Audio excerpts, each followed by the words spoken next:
Hello dear students, आज हम पढ़ेंगे principle of inheritance and variation chapter 5 का lecture number 5 test cross for die hybrid.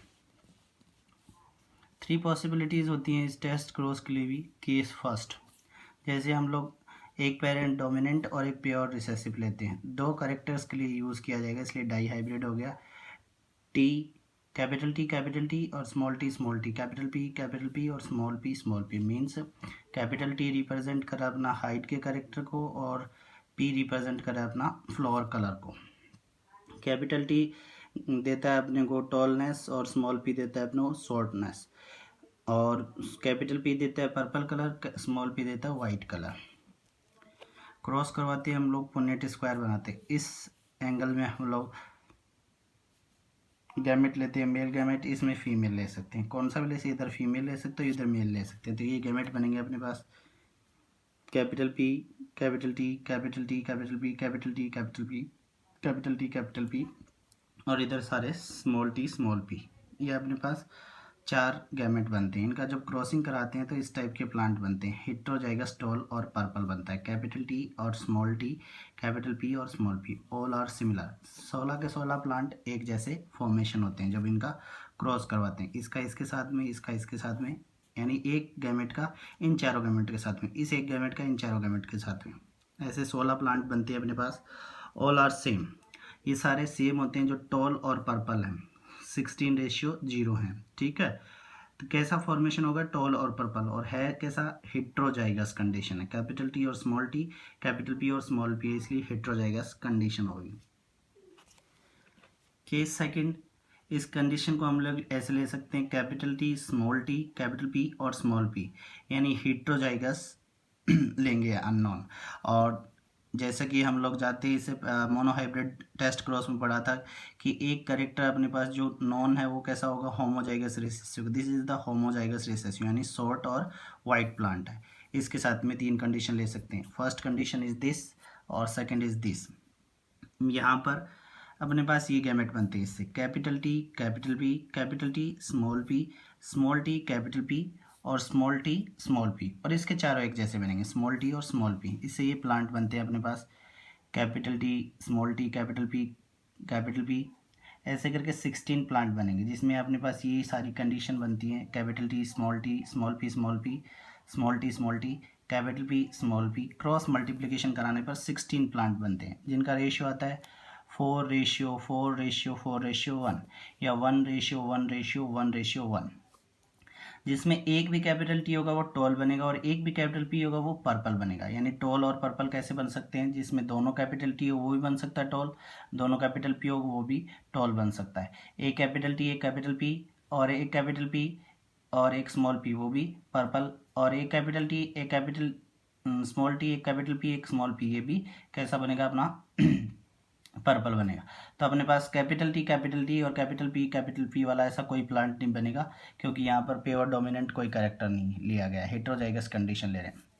ये अपना प्योर रिसेसिव जिसमें दोनों स्मॉल पी और दोनों स्मॉल टी, ये अपना ड्वार्फ और वाइट बनेगा। फिर बन रहा है अपने पास जिसमें एक भी कैपिटल पी है और दोनों स्मॉल टी है, वो कैसा छोटा और पर्पल कलर का।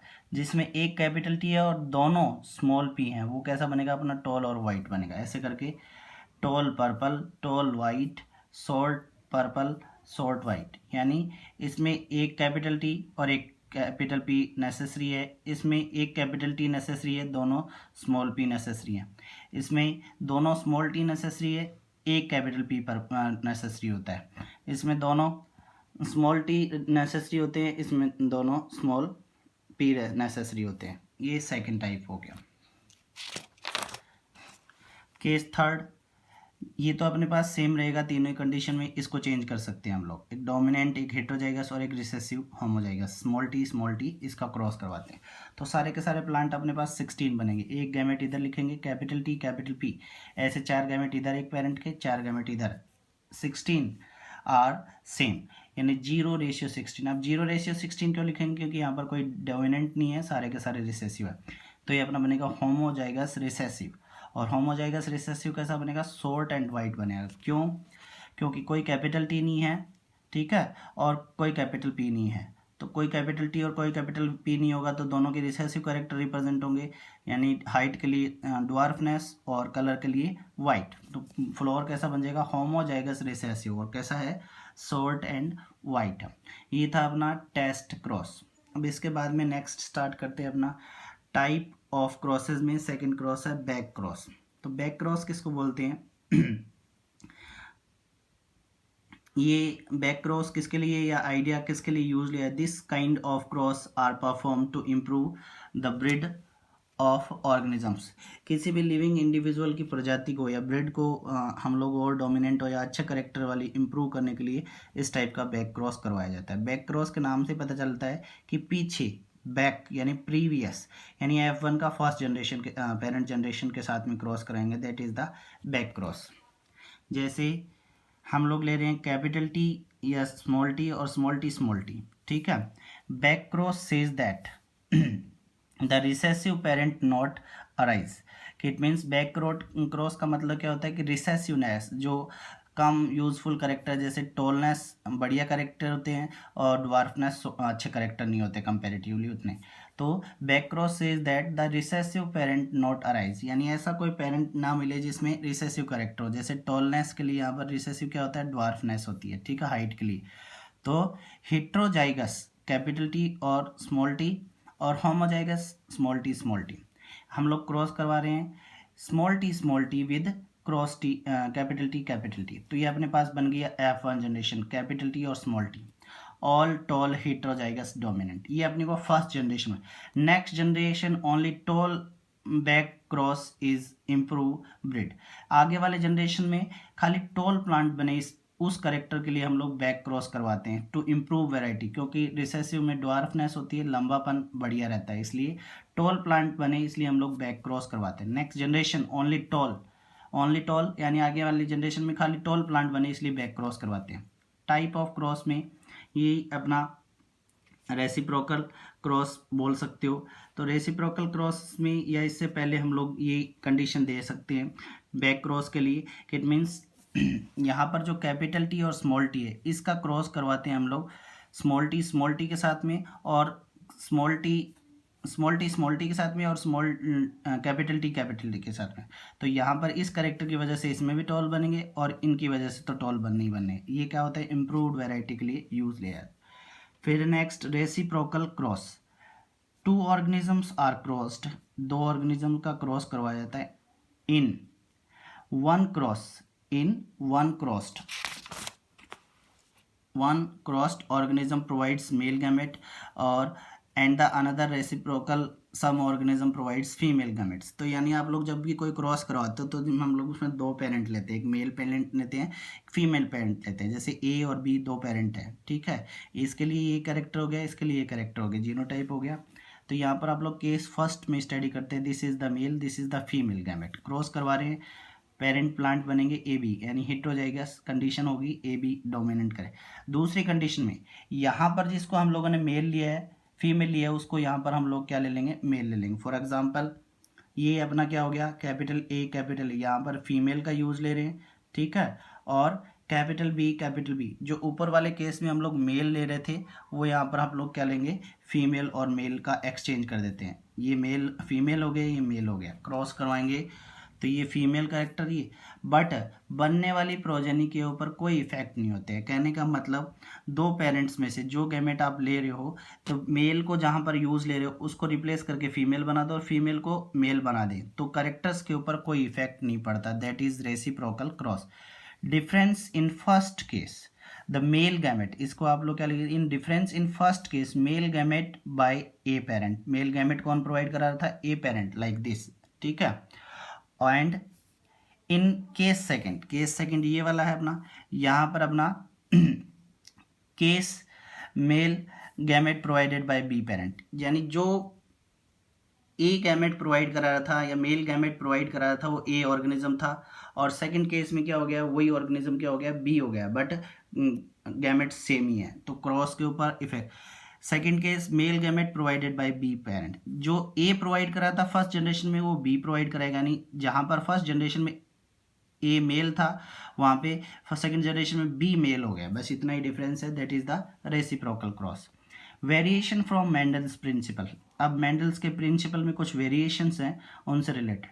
अबाउट लोकस, सबसे पहले इसको डिस्क्राइब करने के लिए, वेरिएशन को डिस्क्राइब करने के लिए कुछ कॉन्सेप्ट्स के बारे में डिस्कस करेंगे। That is locus. लोकस वो वाली पोजीशन होती है जहाँ पे क्रोमोसोम के ऊपर जीन लोकेटेड है। A position of gene on a chromosome, gene की पोजीशन क्रोमोसोम के ऊपर क्या कहलाती है? लोकस कहलाती है। जैसे ये अपना एक क्रोमोसोम है, ठीक है, और क्रोमोसोम क्या है? ये अपना टी डोमिनेंट दे रहा है, ये रिसेसिव दे। These are the locus, pointed part are the locus. The gene से मतलब है कैपिटल टी रिप्रेजेंट करे डोमिनेंट को, और टी से मतलब रिसेसिव यानी स्मॉल टी। होमोजाइगस है, ठीक है, होमोजाइगस कंडीशन में है। फर्स्ट जीन और सेकंड एलील, यानी एक जीन है और दो एलील है। ये अपना क्या हो गया? एक जीन है, किसका है? हाइट का जीन है। एलील कैसा बन रहा है उसका? टोल बनेगा और रिसेसिव बनेगा। एक जीन के लिए दो एलील बन रहे हैं।